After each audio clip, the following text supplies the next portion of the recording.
Hi, I'm Lauren Saldivar. And I'm Jakson Combs. And this is the Creeps Podcast.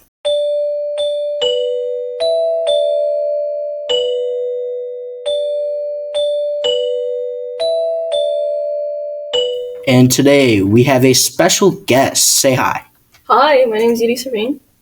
Okay, today Yuri is going to talk to us about a close encounter she had with sleep paralysis and give us a kind of inside look as to what it may feel like or kind of a crazy experience that she went through. So basically, I've been having sleep paralysis since I was like 7 to 9, and it's always been super scary. And so how it starts off is like you feel really drowsy and you want to go to sleep, but then you close your eyes for a second and then you're stuck in your bed and you try to move, but you can't. And you start panicking, but you can't do anything, so you look around in your room and you start seeing figures, like black figures that are coming out of the shadows, and you're scared that they're coming towards you. And yeah, and it usually takes a couple minutes to start getting up and like getting out of the sleep paralysis. Okay, so what was like the first experience you had with sleep paralysis that like really stuck out? Or it doesn't even have to be like the first experience you had with it, just like one of the most prominent things that you've gone through with that specifically. Well, I have the very first one and another story. My very first sleep paralysis, I was in my brother's room and we were both sleeping, and I woke up and I looked to my right and there was like a figure just in my face and it started screaming. And I thought I was dreaming, but like I could see the room and I was like, this isn't a dream, or like I'm awake, because I could blink and I could move my eyes around, which usually doesn't happen in a dream for me. And it was in the first person. And yeah, I woke up and I was super scared and I cried to my mom. When you have sleep paralysis, do you necessarily wake up or does it just vanish? It kind of like vanishes in a sense. Like you kind of have to shake yourself or like continuously like try to move your fingers or your toes or your eyes to kind of get out of that state. Okay. Why do you think, like, what's your own personal thought process as to like why you think this happens to you specifically, or why it happens the way it does? Like, do you have any idea why it happens to you? At first, when I was spiritual, I thought it was like maybe a demon or like a spirit that latched onto my energy. But now that I'm not that spiritual anymore, it's probably just because of lack of sleep and stress. And so I've been trying to maintain a consistent sleep schedule, so that doesn't happen anymore. And it's been working pretty good. But recently, I kind of got out of that sleep schedule, and I had sleep paralysis a couple nights in a row, and it was like super scary. Yeah. When was the last time you experienced sleep paralysis? Oops, I did not mean to do that. Probably, I'm looking at my phone on the calendar. Probably last week, Thursday, Wednesday.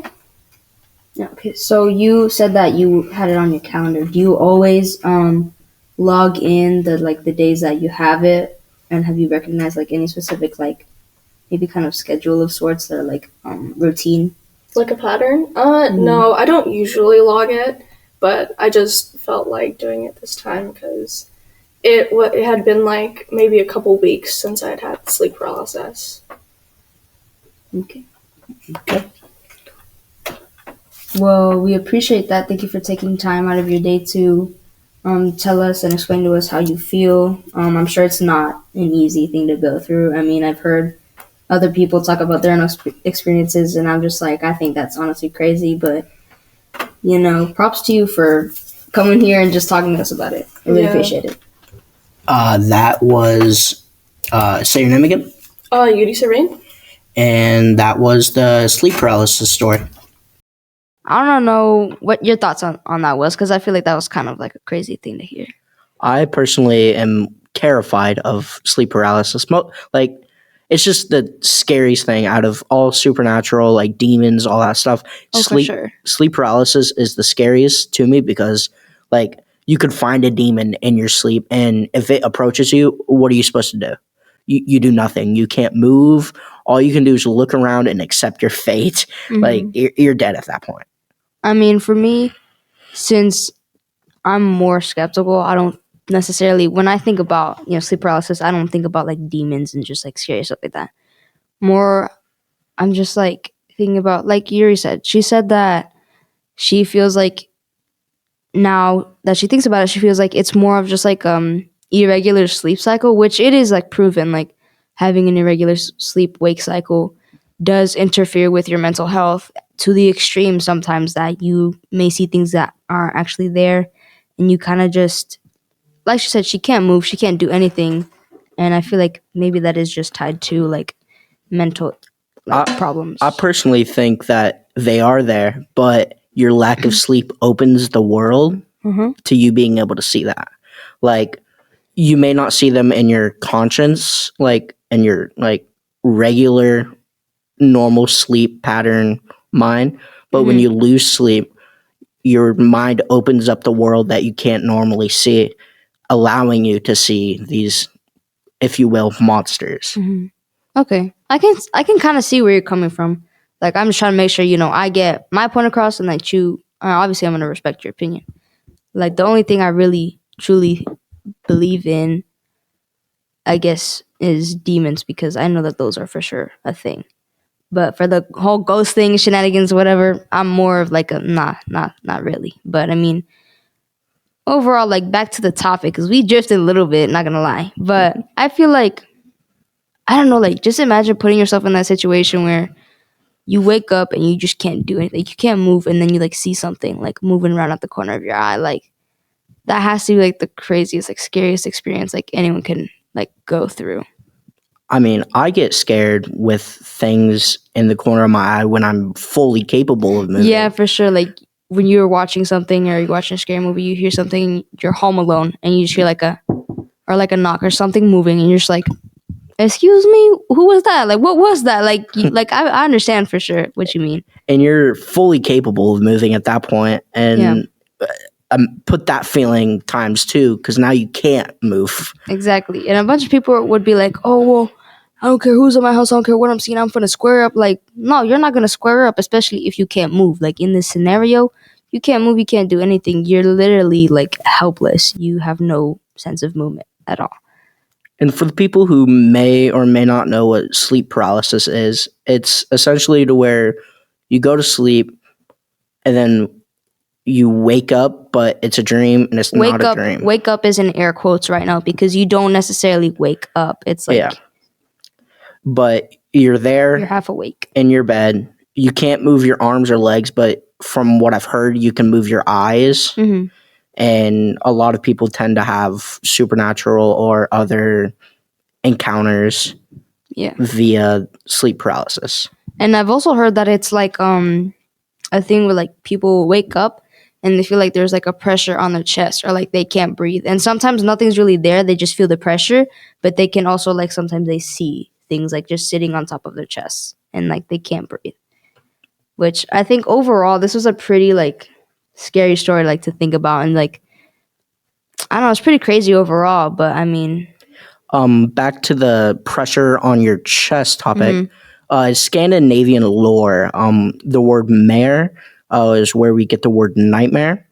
An old woman, if you will come to your house. If you leave like a window, door open, it'll come in your house, and it will sit on your chest and suck the air out of you little by little every day until you die. But that entity is where we get the word mare or nightmare, because in Scandinavia they called it a mare, and that's where it only came to you at night, and that's where we get the word nightmare. Okay, well, thank you for that little history lesson, that little insight, that folklore.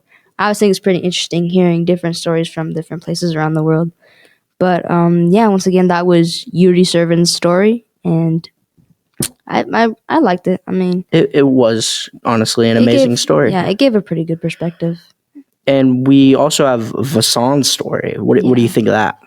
I mean, his was pretty. I think it was more ominous than anything because there wasn't much to add on to it, but that part where he talked about how the monk was like, Oh, that was terrifying. I was like, if a figure of power, like you experience obviously something creepy, and then some random dude just gets inside, get out of there. Nope. I'm like, no, thank you. I'm leaving, sir. You don't got to tell me twice. I'm going to go. I'm going to yes, head sir. out. But it's like, yeah, I mean, that thing where it's like, you trying to discern whether or not he was the good guy or not. Because I mean, I guess in your head you can be like, was he in a way protecting them from something, quote unquote, something? Or, I don't know, maybe he had something to hide per se. Like, I'm just throwing some stuff out there, just like kind of contemplating on what he meant. I personally think that he was aware of a spirit that was maybe in that basement, and he knew that the spirit was malicious or had malicious intent, and that he was looking out for the children. Okay, I can see where you get that from. I mean, overall, I mean, regardless of what either of us believe or what anyone believes, I think we can all agree that these kind of stories are pretty ominous and they can be terrifying in certain aspects. Or creepy. Well, I like how you said that in there. But I don't know. I can't even just imagine how that would have felt, man. I mean, I can talk a big game and be like, oh yeah, well, if I went through that, I would have done this, this, and that. But honestly, when you're like experiencing it and feeling that real genuine terror, I feel like I honestly couldn't imagine what that would be like. But So next up, we have another guest here, Hey guys, I'm Vasan Nomany. and his story is about a monk. It's basically a monk in a basement. That's really all I have Okay. to say to summarize it. So, Vasan, why don't you tell us about our story? Okay, so this takes place when I'm around maybe 7 or 8. And usually every year, we haven't been able to do it for a while, but it's what we call Lao New Year, and we celebrate it every year or so. And we're doing this in this memorial center downtown. I couldn't find the name of it. I wish I could have, but I couldn't really find anything about it. But pretty much it's me, my sister, my cousins, and we're chilling and we're like, hey, why don't we go to the basement? And okay. this is this is a memorial center, so I think that was a bad idea. Yeah. And we go down the stairs. It's pretty empty, but there's like this piano on one side of the room. So we're like, hey, let's go play with the piano. Why not? And we kind of just play around with it and we're done. But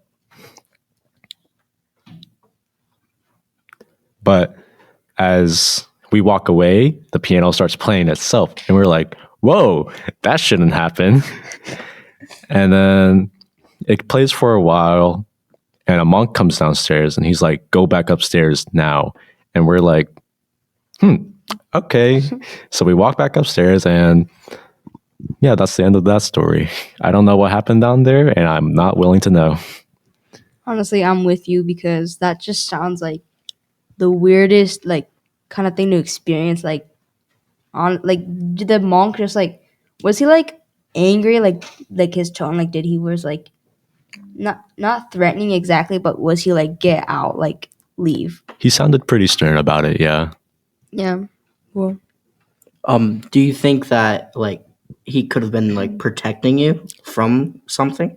Well, he could have, because I don't know what's in that memorial center, but it's a kind of spooky place because I've seen some other things about it too. Can you describe us the like setting you're in? Like, is it nighttime? Is it noon? Are you in the basement? Are you like, are there windows? Can you like just describe that to us for us? Okay. So it's like a big rectangular room in the basement. Everything's gray. It's like concrete. And I think there are windows near the ceiling. and piano's on one side of the room, the left side of the room, and there's nothing to the right. So it's just the piano and us four. And yeah, just piano, chair, and room. So there's just like a piano sitting in the basement by itself. Cool. Yep. It was also pretty early afternoonish, maybe. So it was broad daylight when this happened. Was it like dark in the basement, or could you see it? No, it was pretty bright in there, actually. Oh. Well, I think your story is amazing. Thank you for your time. Yeah, I appreciate it. Yep. And hopefully we can like have more cool, interesting stories like yours. Yeah. Yeah, let's hope, guys. Let's just hope. This is the first one, so I mean, we have some opportunity for growth. Definitely, I think for sure. Like I've heard stories of like animal possession. It's crazy. I've never heard anything like that, but I like mean, ghost horse, man. are you Ghost serious? horse. Terrifying. I mean, I personally for me, I'm a little more on the skeptical side, just because I don't know. It's not necessarily seeing to believing, but I don't know. My mindset's a little different. I don't know about you, Jackson. I feel like you're a little more. My mind says if I hear it, it's most likely like ghosts. They're 100% real because there's so much in this world that we don't know, and who's to say with so many encounters and like so many stories.